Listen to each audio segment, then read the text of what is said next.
रूपा को पुलिस ने किया अरेस्ट। रोहित सर ने मांगा अहाना से माफी। बड़े घर की छोटी बहू में आज के आने वाले एपिसोड में कहानी उस मोड़ पर पहुंच चुकी थी जहां अहाना की मुश्किलें कम होने का नाम नहीं ले रही थी। एक तरफ जहां अहाना अपने ससुराल वालों के मिट्टी के काम को अंतर्राष्ट्रीय पहचान दिलाने के लिए दिन रात एक कर रही थी, वहीं दूसरी ओर उसके ही ऑफिस के सीनियर सहकर्मी उसकी सफलता की जड़ों में तेजाब डालने की फिराक में थे।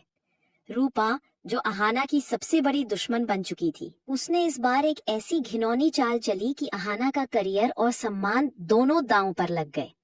रूपा ने ऑफिस की कुछ गोपनीय फाइलें गायब कर दी और नकली दस्तावेजों के जरिए ये साबित करने की कोशिश की कि अहाना ने सरकारी फंड का गबन किया है और 7 लाख रुपए का चेक अपने निजी फायदे के लिए इस्तेमाल किया है। जब रोहित सर, जो अहाना के बॉस हैं, ऑफिस पहुंचे तो रूपा ने बड़ी चालाकी से अहाना के खिलाफ सारे फर्जी सबूत उनके सामने रख दिए। रोहित सर, जो अब तक अहाना की ईमानदारी के कायल थे, इन कागजों को देखकर पूरी तरह भ्रमित हो गए।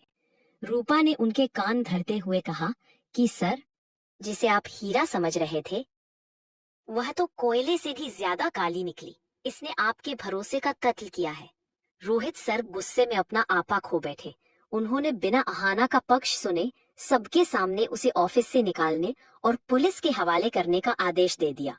अहाना के लिए ये किसी वज्रपात से कम नहीं था। उसने बार बार रोहित सर से विनती की कि वह निर्दोष है, लेकिन रोहित सर ने उसकी एक न सुनी और चिल्लाकर कहा कि अहाना, मुझे तुम्हारी शक्ल तक नहीं देखनी।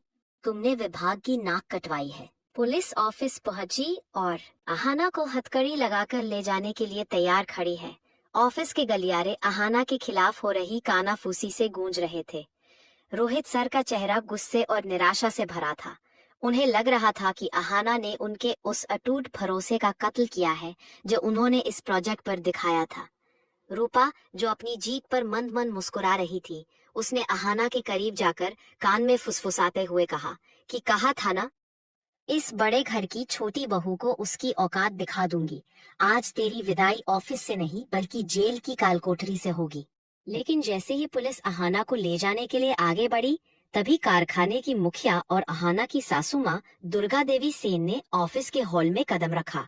उनकी आंखों में एक ऐसी चमक थी जिसे देखकर रूपा के माथे पर पसीना आ गया। दुर्गा देवी ने पुलिस को रोकते हुए कड़क आवाज में कहा कि रुक जाइए इंस्पेक्टर साहब, इस बेगुनाह बच्ची के हाथ में जो हथकड़ियां आप डाल रहे हैं, असल में उनका हकदार कोई और है। रोहित सर ने झुंझलाते हुए कहा कि दुर्गा देवी जी, अब क्या सफाई देने आई हैं आप? सारे सबूत अहाना के खिलाफ है। दुर्गा देवी ने शांत भाव से रोहित सर की तरफ देखा और अपने झोले से एक लिफाफा निकाला। उन्होंने कहा कि रोहित बाबू, आंखें होने का मतलब ये नहीं होता कि आप सच देख रहे हैं। आपने जो फाइलें देखी वे रूपा ने बदली थी, लेकिन रूपा ये भूल गई कि अहाना के कारखाने में मैंने सीसीटीवी कैमरों के साथ साथ एक छोटा सा वॉइस रिकॉर्डर भी छिपाया था, क्योंकि मुझे अपनी बहू के दुश्मनों की आहट पहले ही मिल गई थी। दुर्गा देवी ने रोहित सर के मेज पर एक रिकॉर्डिंग डिवाइस चला दी। उसमें रूपा की साफ आवाज गूंजने लगी, जिसमें वह कारखाने के उस गद्दार कर्मचारी से कह रही थी कि फाइलों को कैसे बदलना है और अहाना के खिलाफ फर्जी सबूत कैसे प्लांट करने हैं। इतना ही नहीं, दुर्गा देवी ने वे असली दस्तावेज भी मेज पर रख दिए जिन्हें रूपा ने कचरे के डिब्बे में फेंक दिया था। जैसे ही सच सामने आया, पूरे ऑफिस में सन्नाटा छा गया। रोहित सर को अपनी गलती का एहसास होते ही ऐसा लगा जैसे उनके ऊपर किसी ने ठंडा पानी डाल दिया हो। उन्होंने तुरंत पुलिस से कहा कि अहाना को अभी आजाद करें और रूपा को गिरफ्तार करें। रूपा ने भागने की कोशिश की, लेकिन पुलिस की महिला कांस्टेबलों ने उसे धर दबोचा। रूपा रोने लगी, गिड़गिड़ाने लगी, लेकिन रोहित सर का दिल अब पत्थर हो चुका था। उन्होंने चिल्लाकर कहा कि रूपा, तुमने न केवल एक ईमानदार सहकर्मी को फंसाया, बल्कि इस विभाग की पवित्रता को भी कलंकित किया है। तुम्हें इसकी सजा भुगतनी ही होगी। जैसे ही पुलिस रूपा को खींचकर बाहर ले जाने लगी, अहाना की आंखों से आंसुओं का सैलाब उमड़ पड़ा। वो टूटकर अपनी सासू माँ के गले लग गई। रोहित सर अहाना के करीब आए। उनका सिर ग्लानि से झुका हुआ था।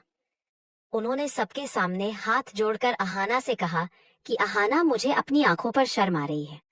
मैंने तुम्हें परखा नहीं, बल्कि मैंने तो सच को ही ठुकरा दिया था। मैंने तुम्हें नौकरी से निकालने की धमकी दी, तुम्हें जलील किया, जबकि तुम इस विभाग की सबसे कीमती और ईमानदार कर्मचारी हो। अहाना, अगर हो सके तो मुझे माफ कर दो। अहाना ने रोहित सर के हाथ पकड़ लिए और रुंधे गले से कहा कि सर, इल्जामों ने मुझे उतना दुख नहीं दिया जितना आपके अविश्वास ने दिया था। लेकिन आज मेरी माँ ने साबित कर दिया कि सच कभी हारता नहीं है। अहाना की यह जीत सिर्फ एक कानूनी जीत नहीं थी, बल्कि यह उसके चरित्र और उसके परिवार के संस्कारों की जीत थी। रोहित सर ने अहाना को सम्मान के साथ उसके केबिन तक छोड़ा और घोषणा की कि अहाना को उसकी ईमानदारी और इस बेहतरीन प्रोजेक्ट को सफल बनाने के लिए विभाग की ओर से कर्मचारी ऑफ द ईयर का अवार्ड दिया जाएगा और उसका प्रमोशन भी पक्का है।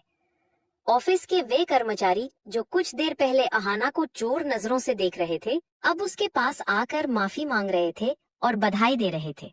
लेकिन अहाना के लिए सबसे बड़ा अवार्ड उसकी सासू माँ की आंखों में चमकता वह गर्व था, जिसे देखकर उसे लग रहा था कि उसने अपनी जिंदगी की सबसे बड़ी जंग जीत ली है।